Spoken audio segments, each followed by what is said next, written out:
Welcome to Lynn Cullen Live. Talk radio without the static. Email your questions and comments to lynncullenshow@gmail.com. And now your host, Lynn Cullen. Lest you think I'm going to begin with some kind of an April Fool's joke, I assure you I am not. Never have. Ain't my style. In fact, I really can't stand pranks and stuff like that. Just can't. I think every day in this country these days is April Fool's Day, quite clearly. Okay. I was going to say, this is a rough segue. I can't say that brings me to my sister Susan, but I don't mean that. Suze, hello. Yeah, nice intro. Geez. Yeah, well, I was on Fools. I didn't know how was I gonna. I'm pretty good at segues, and that one I thought. And here is my foolish sister, Susan. Yeah. So, oh man. So, yeah. So April Fool's Day, and I'm a nervous wreck today because of the Wisconsin election. I know. The only thing that gives me great pleasure is to see how many people showed up in Green Bay to protest him. Well, I know, and it was an awful stormy night, and there were more people outside than were inside, so that's good. Okay, well, I see, because the media account that I saw said that there were over 2,000 people crammed in to the venue to see him, and they didn't mention protesters. So there were, on that icy cold snow. There were a lot of protesters. Okay. And it was a terrible night. And even the people that went to see him were Ilan fans. It's weird. Well,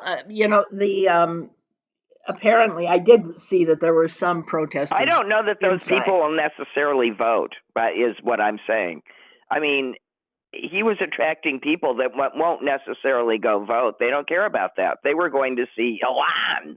Well, but the reality is that his whole thing was to get them to vote. So if you spend an hour I understand there, that. Yeah. So if you spend an hour there, I'm sure that this will get a lot of Republican voters who normally wouldn't have bothered out. I have little doubt of that. But I mean, it's also awakened the Democrats. So I don't know. We'll see. And remember that when we had the same election a year ago, with the same things on the line, the Liberal won by 10 points.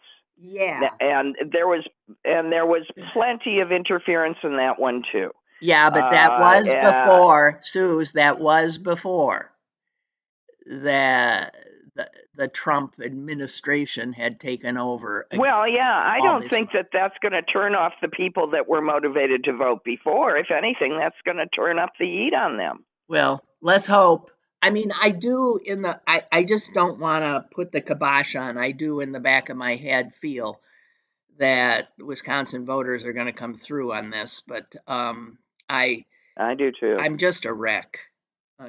Until I know, I'm a wreck too. Bill woke me up like at 6 a.m. Did Mother vote? And you're like, what am I going to do about it?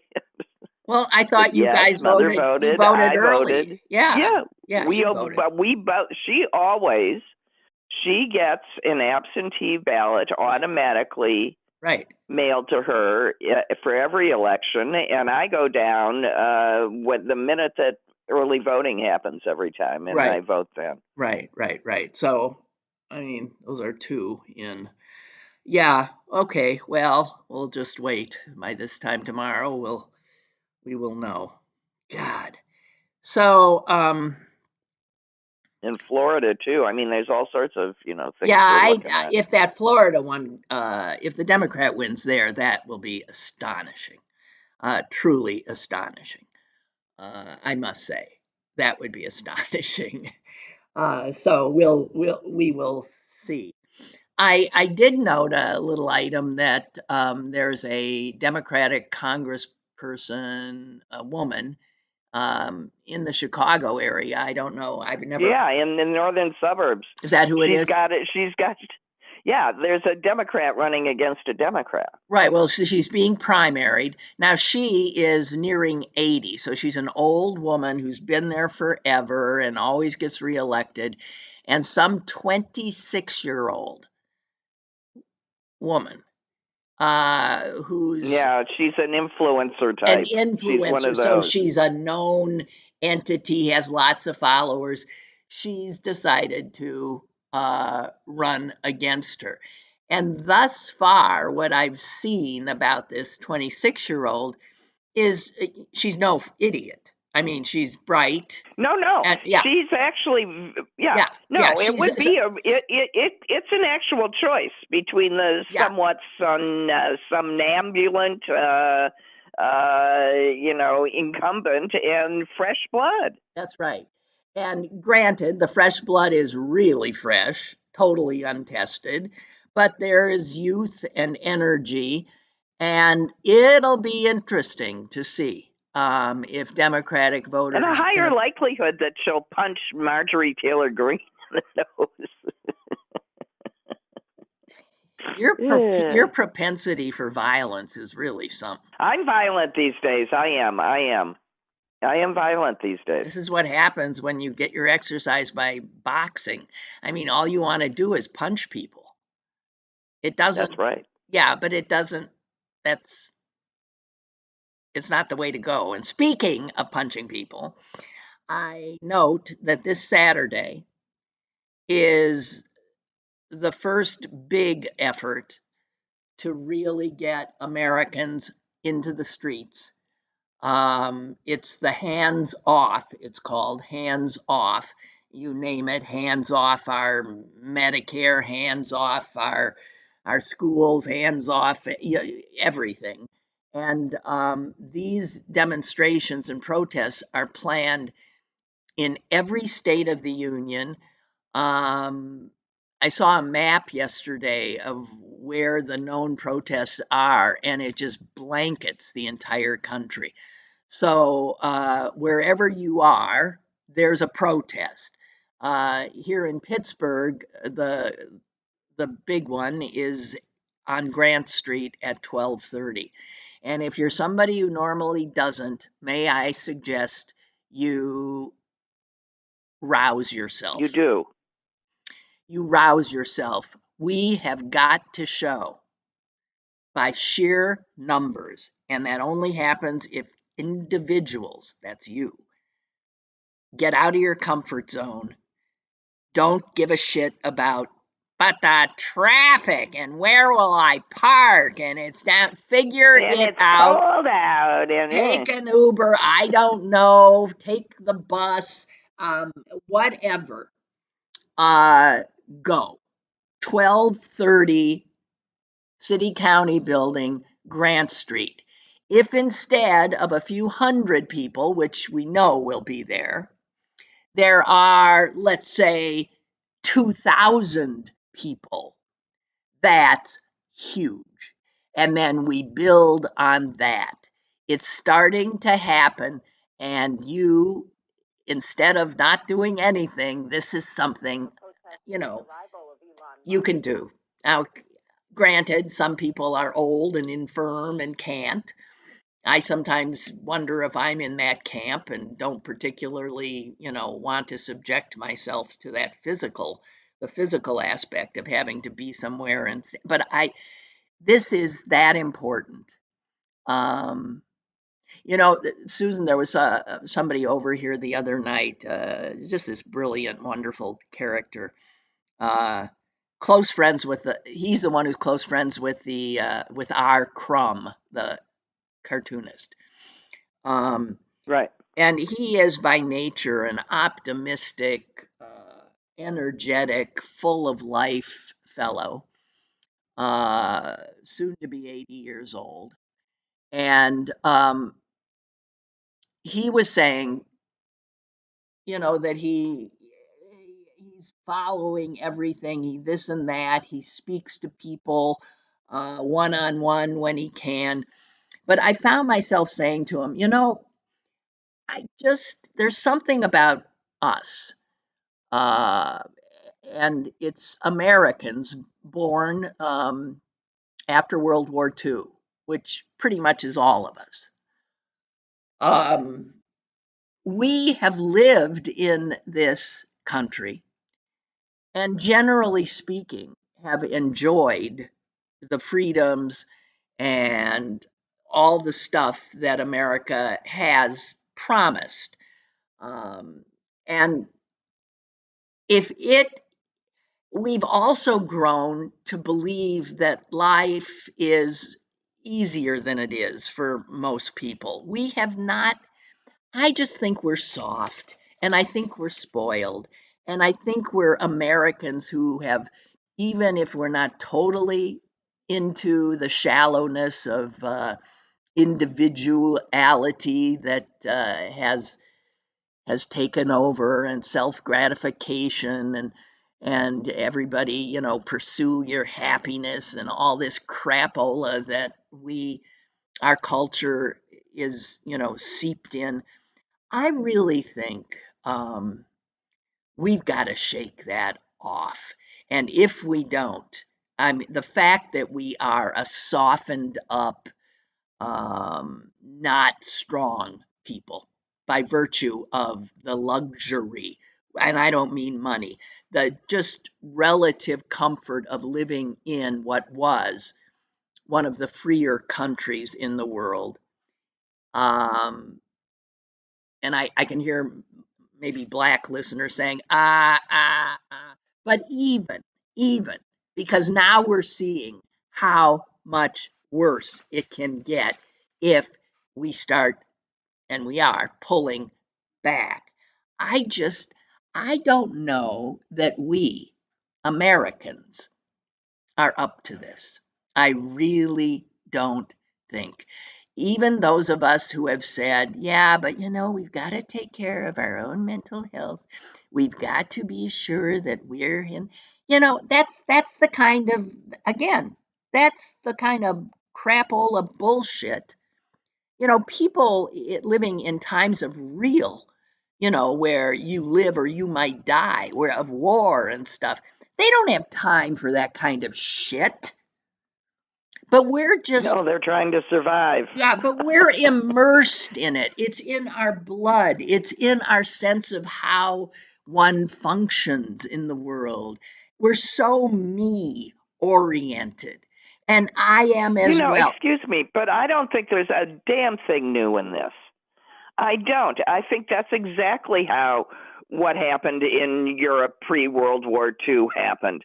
Until they come for you, it doesn't affect you. You're not uncomfortable to do a damn thing about it.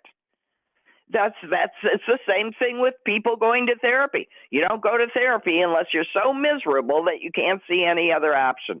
The same thing here. You don't get up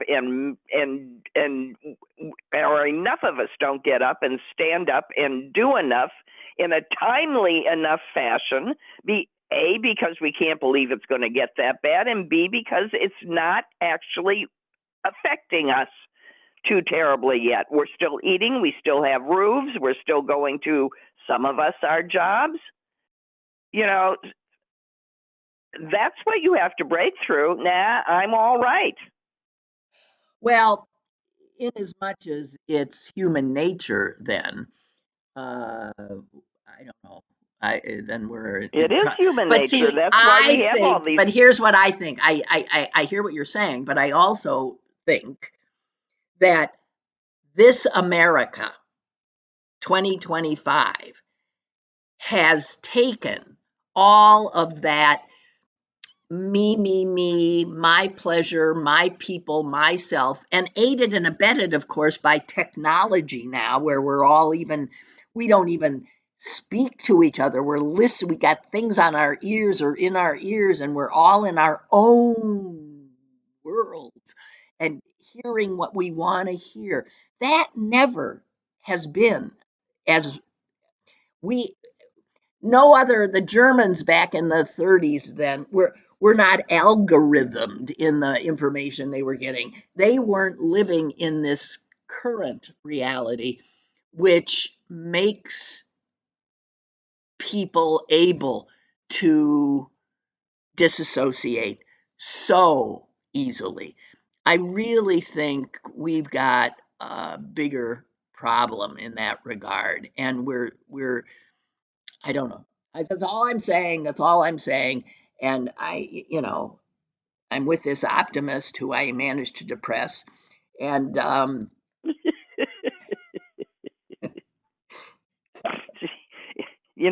violence helps me. yeah, but when it's if you I mean, if I were actually running around punching people, no, it's that I honestly, I try and figure out where this is going, and I don't see any way that this is going anywhere that doesn't end up in violence. Well, it's possible. I'm not disagreeing with that. I'm just I'm not disagreeing with that. I'm not. I don't know. All I'm saying is that, if that's where we're going anyway, I sure wish somebody would do something a whole lot more targeted first.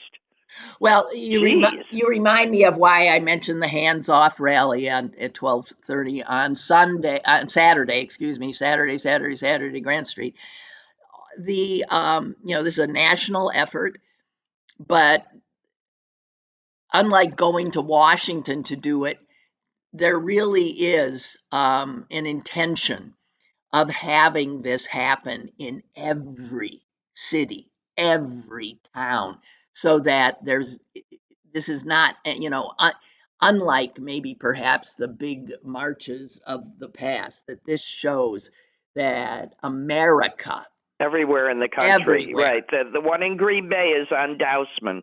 Okay, that's right. I just looked it up. It's in a park on Dousman. Okay. So everywhere, in your town, there will be one. Okay. So go. Even if you're saying, I'll just go for an hour, but go. Make it so that, the news organizations now have drone cameras, right? So make it so that if they take an overhead shot, it looks like a whole hunk of the downtown, streets far from where the speakers might be speaking are full. That's what we've got to start to do. Anyway, again, I'm forgetting what I wanted to say because it came from Susan saying she wanted to punch somebody. The organizers have said the only thing they're saying is please, no violence of any kind. No violence, no vandalism, just good old democratic American First Amendment protest.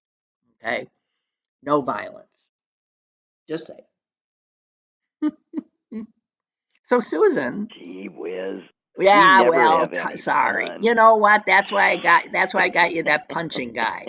Just punch the crap out of him. And you ought to see his face. It's black. It's gone from orange to black. I'm getting really good.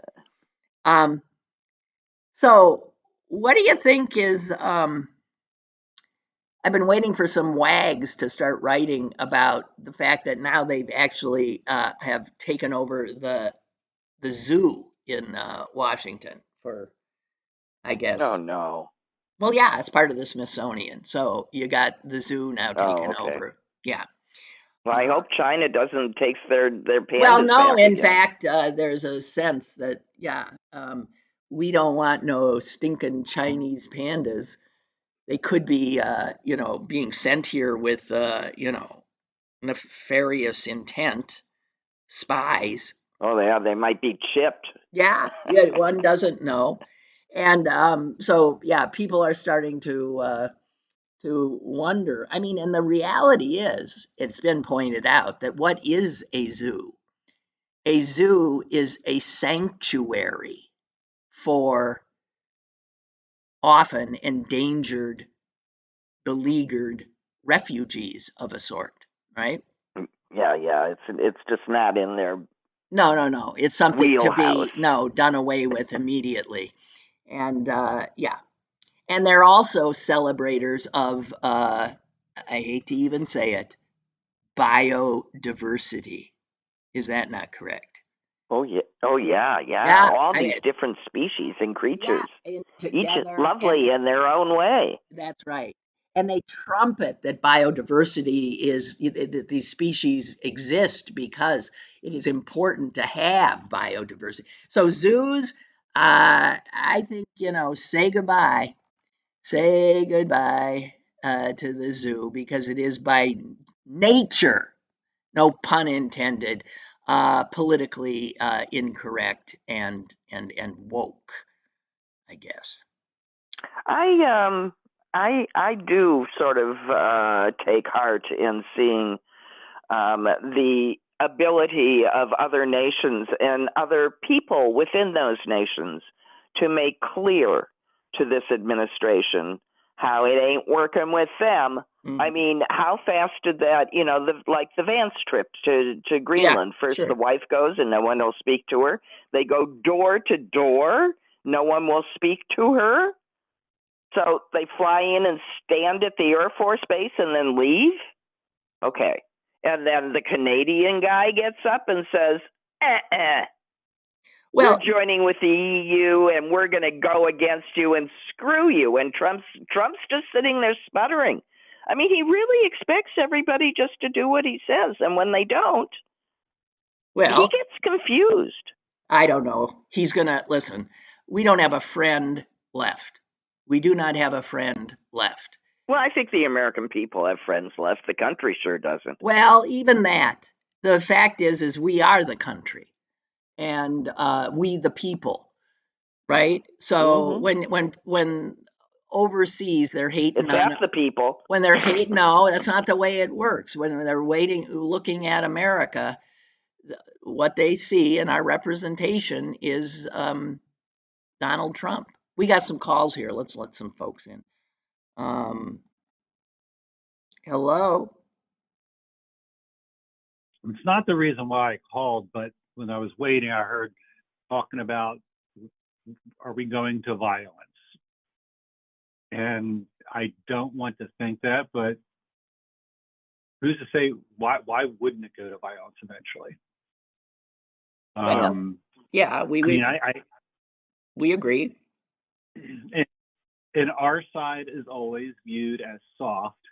Yep. And we got to stop. We've got to end that perception.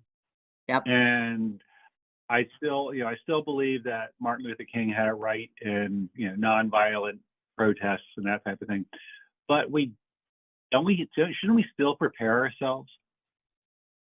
Well, look, I don't know. Well, speak softly, but carry a big stick. Here's the thing. People should respect us.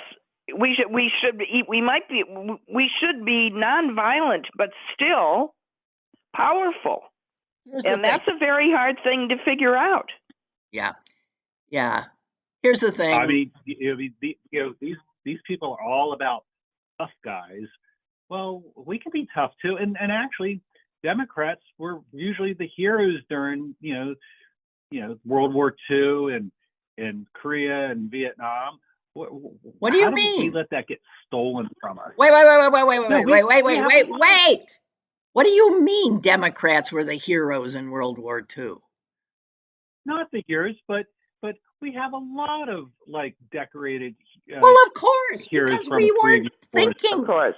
Yeah, but there was no. I don't know, because it wasn't a partisan issue. I don't know what party people were in World War II. It was a all hands on deck kind of a thing, and it was a different time in many respects. But here's the problem with violence. Their side has all the guns. They have all the guns in terms of their base, and they have all the guns in terms of the fact that the commander-in-chief is on the other side, and he controls our military. and police departments throughout the country trend in that direction as well. So if we're thinking violence, I think we might want to be a little smarter about it. Well, we have the National Guards of each state will not automatically do what and if we are in civil war, lots of things go up. Well, sure, for grabs. But look, I think we're getting including who's going to serve in which army. I mean, including the fact that a whole bunch of soldiers could leave and come over to the other side. Yeah, see, but we're getting into, we ain't there yet. God forbid. Here's the thing. I believe me, I don't want violence, but we can't be going la-di-da-di-da-di-da. We have to eventually be able to protect ourselves and not just be run over. And I think Susan's right. It's like if they just get that bad, there's going to be people coming our way who are prepared for that. But the reason I called though was this whole Musk thing, paying people $100. Weren't certain states fining people $100,000 if they screwed up getting people registered to vote? Yeah, people were going to jail. So, it's like what? Yeah. What's going on with that? Well, the Supreme Court, the Wisconsin Supreme Court, it was brought up to them, and they didn't take it. They didn't take it because it was 2 days. It was 2 days before the election for the Supreme Court, and they just thought, whatever we do, it'll be so politicized. It'll blow up. Yeah, so they just backed off. But there was an effort, and you might recall, during the presidential election here in Pennsylvania, where the Philadelphia DA tried to stop Musk from the same kind of crapola that he was doing here in Pennsylvania. And he didn't get anywhere, which says something is really wrong with our election laws. I mean, we're just trying to get people to register. We're not trying to buy them. Yeah. There's no way. No way to get registered. Yeah. So we'll and by registering them, you don't control their vote. And he is flat out saying, "I'll pay you $100 to go vote for my guy." But everybody in Wisconsin was going, "Well, take the money and go vote for Crawford." Yeah, he doesn't know who you're voting for. Yeah. But, the odds are, so that buys the guy a few votes. Who knows?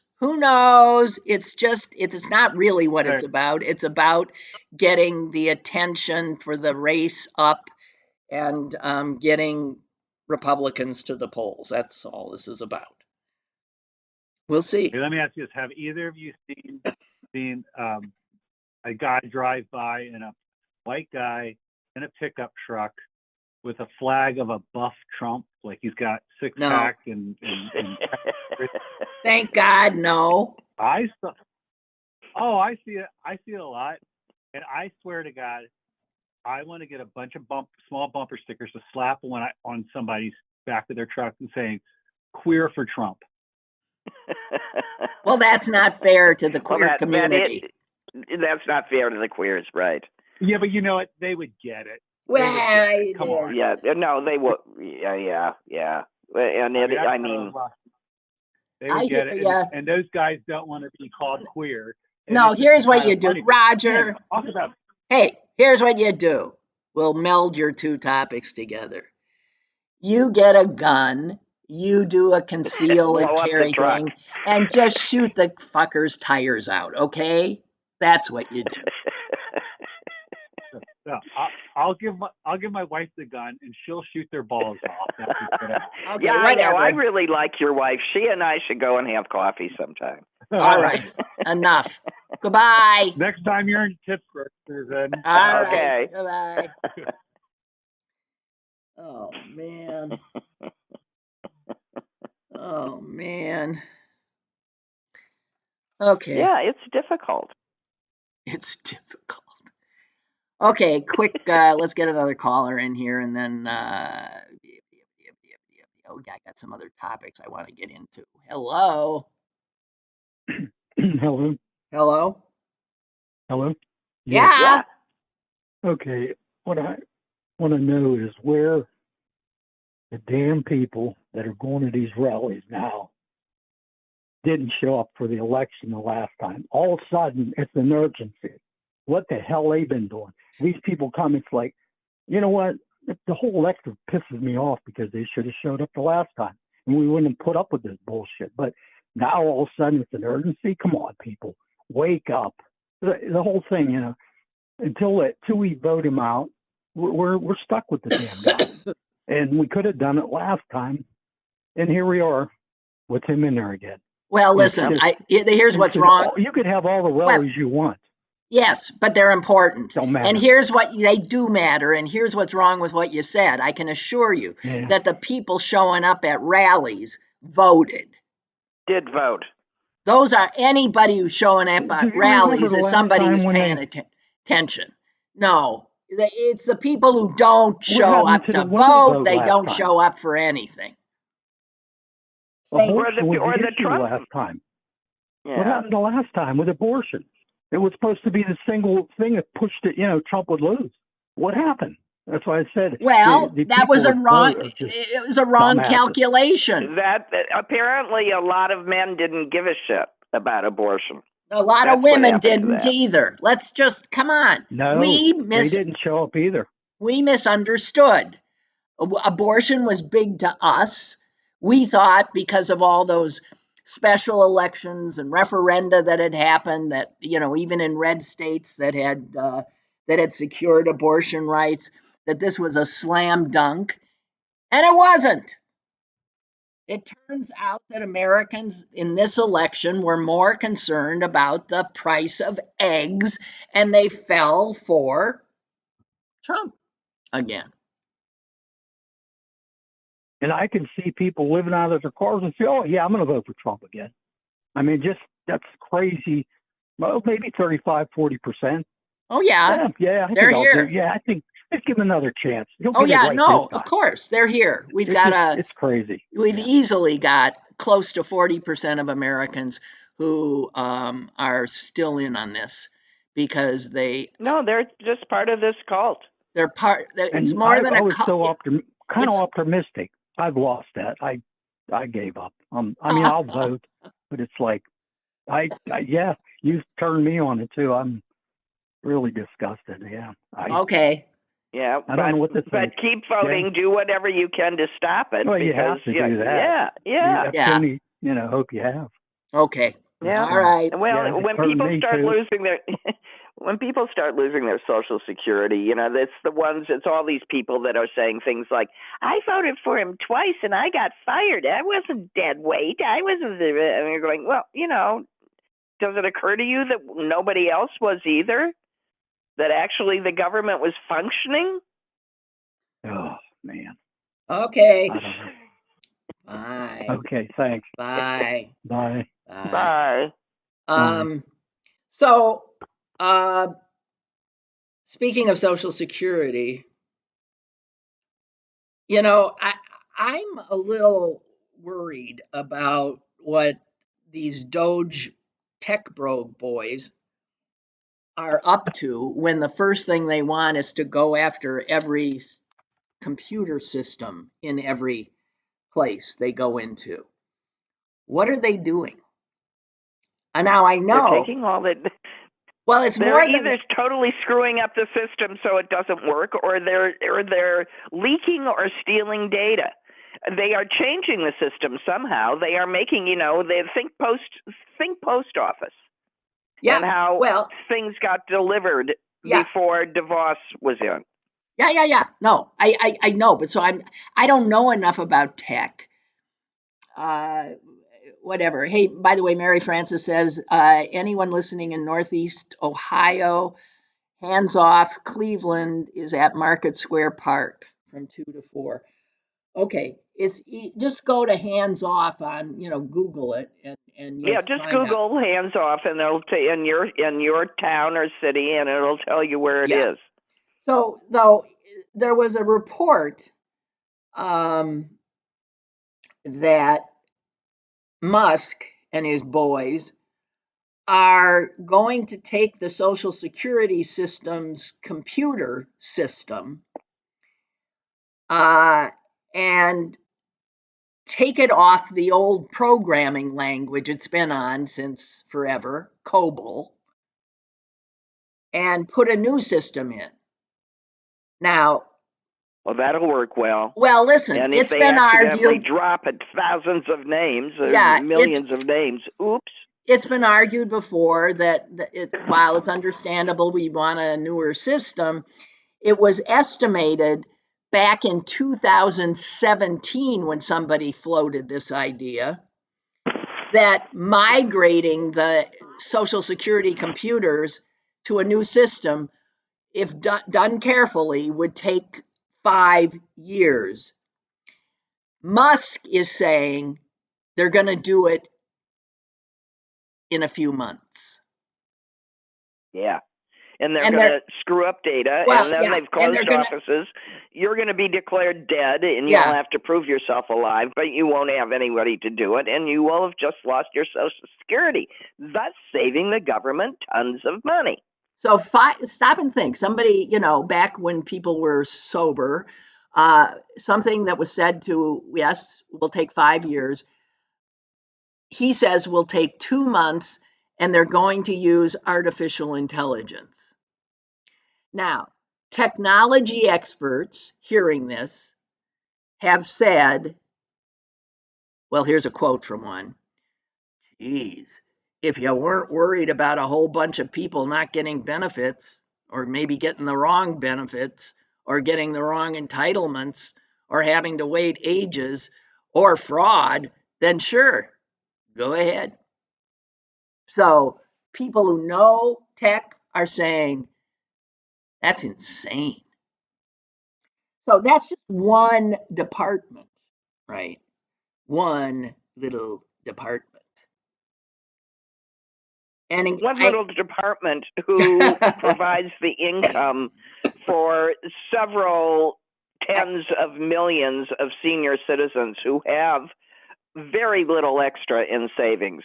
And even for the people that provided for themselves, did so calculating in their Social Security benefits. So it's the difference between living well and not living well in retirement, even for people who, the rich would sneer, you should have planned. Well, they did plan. Yeah. So, I don't know what to say. I just don't know what to say. And then back at our nation's health system, the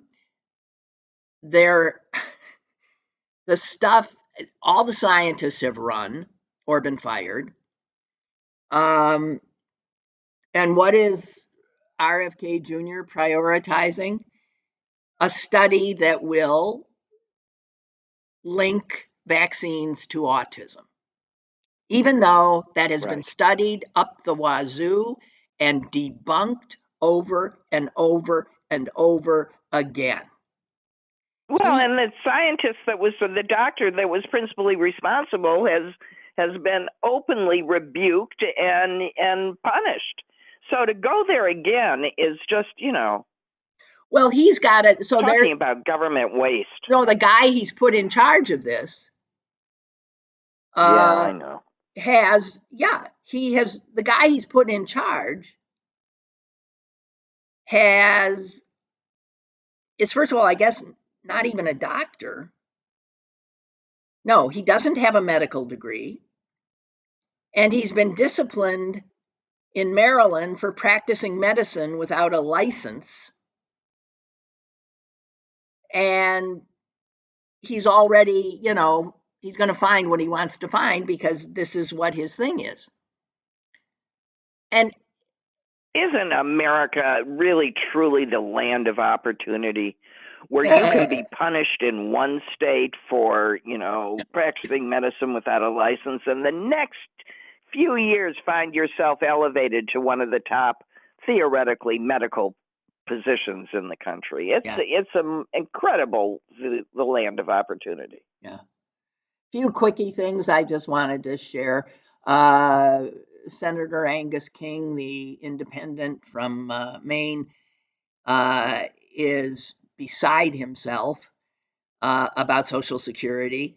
And he has said this, and this is no firebrand, Angus King.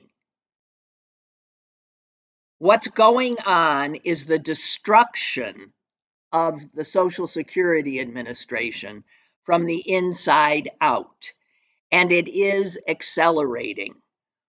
What they're doing is unconscionable. This is not a guy known for, speaking, over the top.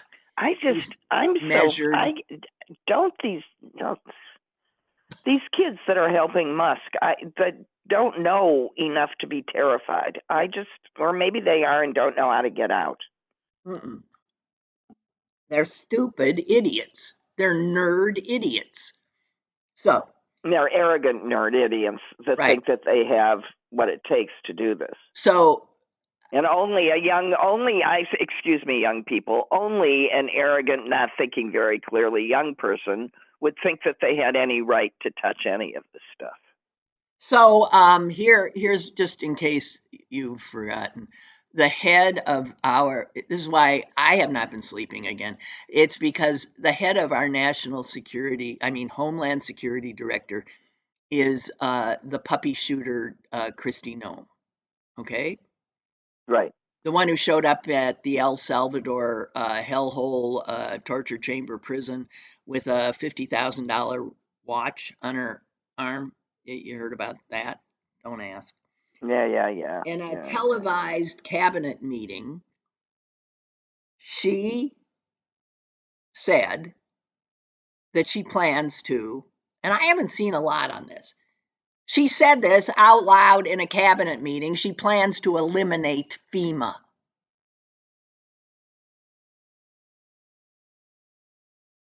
Well, you can save lots of money that way. She plans to eliminate FEMA. What the fuck? Okay.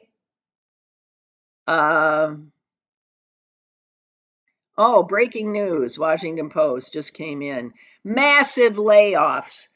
Purge of leadership underway at U.S. health agencies. Wow. But not the guy who's not a doctor, who's been disciplined for acting like he's a doctor. He's got a job, and that's to prove something that's already been disproved. But this is your government under the genius Donald Trump. Something Fidel Castro tried to do this whole time when he was in office, one of the things that made him so pissed was the radio shows coming in from the U.S. from Radio Marti, it was called. That was our Voice of America broadcasts that were geared to Cuba. He tried jamming them. Yeah. He tried everything he could. Who knew? All he needed was Donald Trump as president. He pulled the plug. He did something Fidel Castro dreamed of and couldn't do.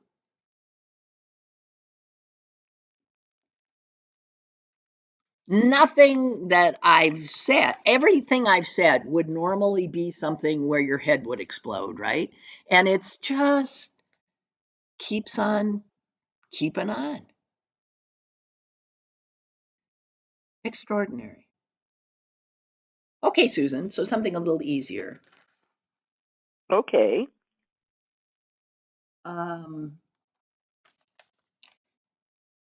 I got this in the style section, which always drives me crazy.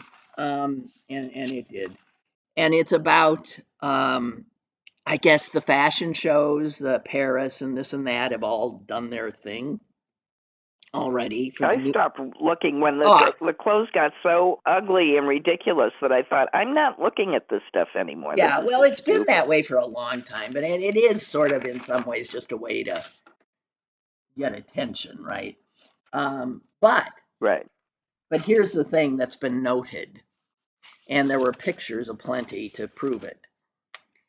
The models, the runway models, are skinnier than they've ever. So that the pictures I saw, some of them look like you would grab that twig figure and get her to a hospital fast. It's walking skeletons. I kid you not. Bones showing in their upper body, ribs showing, spines on clothes that, are backless. Bones. They're bones. You've heard that phrase, skin and bones. That is what they are. And when asked, all these fashion houses, they acknowledged that they're just going with what's happening now. And what's happening now is this DEI crap of letting, models that look like vaguely human, which is considered, I guess, now woke, is out. So models who are in fact human wire hangers are back.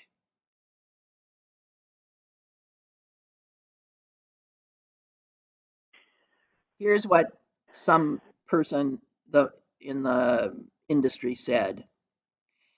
As much as anything, this is a cultural conversation. With respect to model inclusivity, brands are just walking away now because of what's going on in the US. It's echoing the current political climate. And one-upping it. So if you could see these pictures, I am telling you,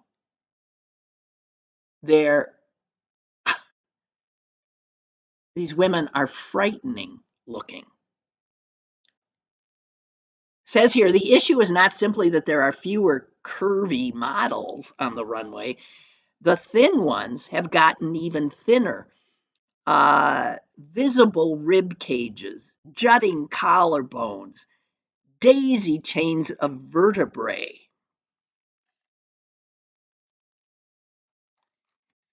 And our young girls all over the world now beset and besieged by algorithmic, targets of what they're supposed to look like, this is what they're going to get. I have to press Susan. Look in any sector, across every sector, and throughout the spectrums of those sectors, and you will see us resolutely marching backwards. Oh, it's just beyond belief. Everywhere. Everything that people have gained. I mean, I saw a picture of a group of airplane women pilots, trying to point out that they didn't get there through DEI. They got there through the same tests that everybody else got there. Yeah, I mean, so it makes you wonder whether people are walking in and seeing a woman pilot and wanting to get off the airplane or something. What is this? It's incredible. Like, okay, so the white guys are in charge now. Look at what a wonderful job they're doing. Boy, you sound like me. Well, and I mentioned Kristi Noem. It's the white women too. It's this white supremacist group of folks. Right, they're racist, white supremacist, fascist. That enough of the country didn't care whether they were white supremacists, voted for what they ever thought. I mean, like whatever Jewish people decided Israel was the reason to vote for Trump and got all of this stuff, including, what's happening in Israel. I don't know how anyone could want any of this stuff. And notice, we're so traumatized about what's happening to us that we aren't noticing all the trauma that's happening everywhere. Oh, well, I am. I just don't know what he wants to talk about it. But speaking of trauma, and I mentioned this yesterday, the earthquake in Myanmar. When did that happen? Is that now 4 days old? 4 days ago, I think. Yeah. 4 or 5, maybe more. 5 or 6. We do not. The United States does not have a boot on the ground. Nope, we haven't sent any help. Meanwhile, all other nations are just. Our team from, guess where? USAID, which, as far as I knew, didn't exist anymore, of 3 people is due to arrive tomorrow to assess what needs to be done. They're not coming with stuff. This is just ridiculous. I mean, yeah. Okay. So here's the other thing. I mentioned this yesterday again, Susan, that in Brazil, Bolsonaro is being held for trial on charges that he tried to overthrow his government by doing everything Trump had done, saying the election was rigged, by having a mob attack the legislature, on and on and on and on. Brazil somehow has managed to get him in. He's going to trial on really serious charges. Okay, I note that.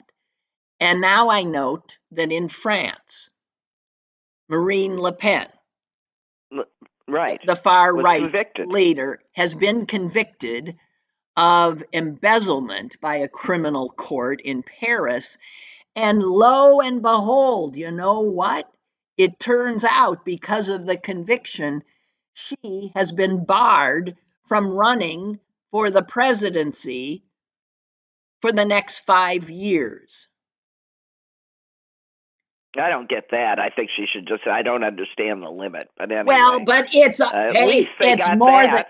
it's more than this country's got, and the judge said it is necessary because nobody is entitled to immunity in violation of the rule of law. Would somebody send the French judge's message over to John fucking Roberts and the U.S. Supreme Court? How is it that we, who were taught always that American democracy is somehow the pinnacle, that we are the greatest, that no one has a system like ours, and now we are seeing that it doesn't function, and it doesn't function with the alacrity, with the speed that is necessary to acquire justice. Well, it also doesn't. I'm gonna say it doesn't function when the system has been quietly and deliberately hijacked over a course of years, so that the systems can be used the way they were to destroy our democracy. Well, and that was done. All of it, though, because we have, yes, our structures, our laws, because they use the system to bring it down. That's right, allowed this destruction through laws, through the. But what I'm saying, it's also because they were so patient, Lynn. They were so patient. Yes. They played a very, very, very long game. This started, at least in the 50s and probably before, by a determined group of people who want fascism in this country and never, ever gave up and did it through the process. But not now. They're not doing it through. Not now. They only use the process until they could break it. That's right. Really something. Okay, Suze. Yeah, it's very hard for people that really, that for whom the rule of law and the social contract is such an integral part of their lives, that having this taken from us is really sort of, it just messes with your very basic concept of who you are as an individual. Because that was one of the, pillars of each of our identities in this country. That we were Americans and it meant something.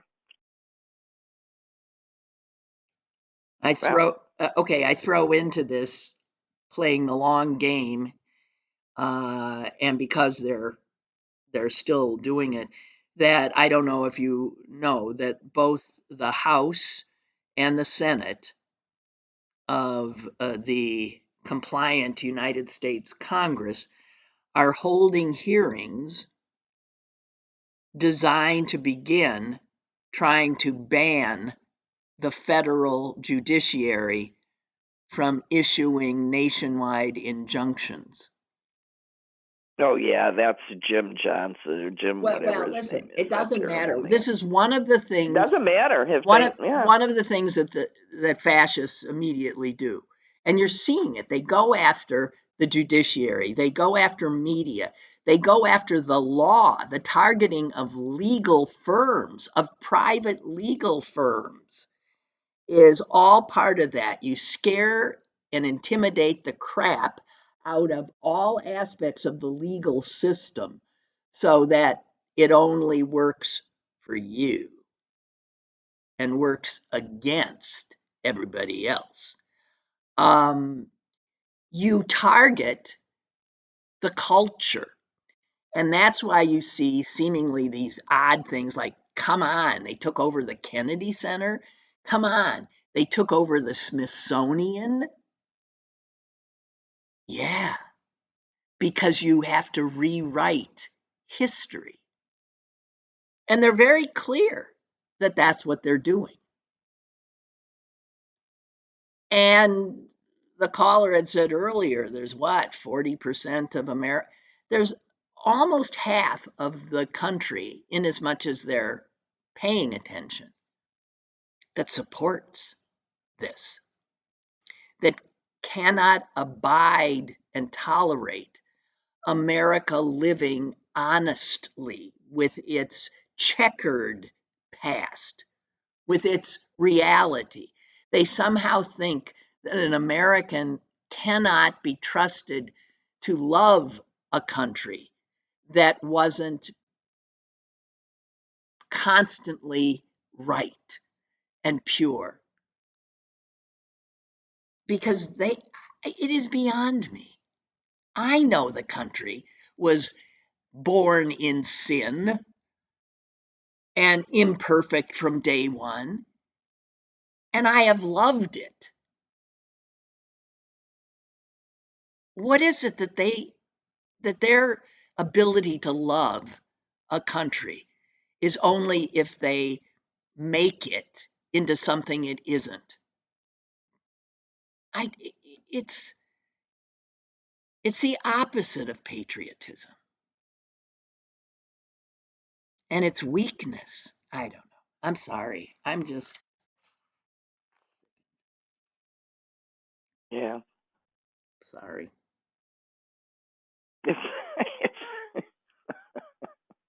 It's where we are now. I mean, every conversation ends in, I'm sorry. Well, I am. I'm really sorry. Sorry it's come to this. Yeah. I feel like that's all we should be doing is apologizing to anyone to our children and our grandchildren, but and fighting for them. For them. I don't have grandchildren. I'm fighting for the kids. God. Well, I do, and so do I. That's why I'm so violent. Well, it makes me, it just gets all the mama lion in me just surging. Yeah. Well, I got to tell you again, show up in ways that you haven't done before, because we've never been in a situation where we are now. And it requires more from us than we've ever given. And if that means doing something you've never done, like going to a damn demonstration, just so there's one more body in those pictures, do your part. 12:30, Grant Street, Saturday. All right, Suze. Okay, bye. Hey, wait, one more thing. Say hi to Andy. And two, I will. They'll be here this evening. I got a phone call from someone who I haven't seen in maybe 45 years, 50 years, last night. She was a good friend of mine in grade school and high school, Pat Parrish. And she called. I know, it blew my mind. And she said, I just called because I couldn't stop thinking of you, and I wanted to offer you my condolences. And I said, condolences? And she said, Dr. Kildare died. Oh, yeah. I was going to call you too. So this was my first true love. I so had a crush on him.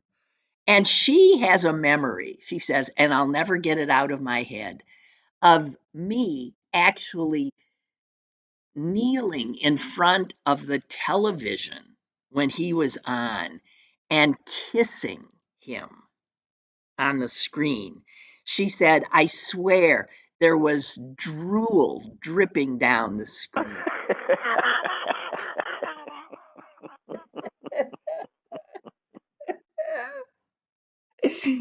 She said, I figured who would know? I'll have to call and tell her. I remember. Isn't that funny? Oh, how wonderful. How sweet. Oh. And of course, you fell madly in love with a gay man. That's what I said. I said, and of course he was gay. She said, oh, I know. Dr. Casey was much too masculine. Yeah, they both were. Well, no, Casey was masculine. Kildare was, a softer. Charming. A softer. Yeah. Kind of a man for a young girl starting to have ideas. Yeah. Of course he was gay. Okay. That's it. Suze, at least I can see. All the good ones are. Okay, goodbye. Bye. Well, I'm going to take credit for at least leaving Susan laughing. God. Sorry. Unbelievable. Lynn Cullen Live, Monday through Thursday from 10 a.m. to 11 a.m. and archived at pghcitypaper.com. The opinions expressed on Lynn Cullen Live are those of the host and do not necessarily reflect the viewpoints of Pittsburgh City Paper or its advertisers.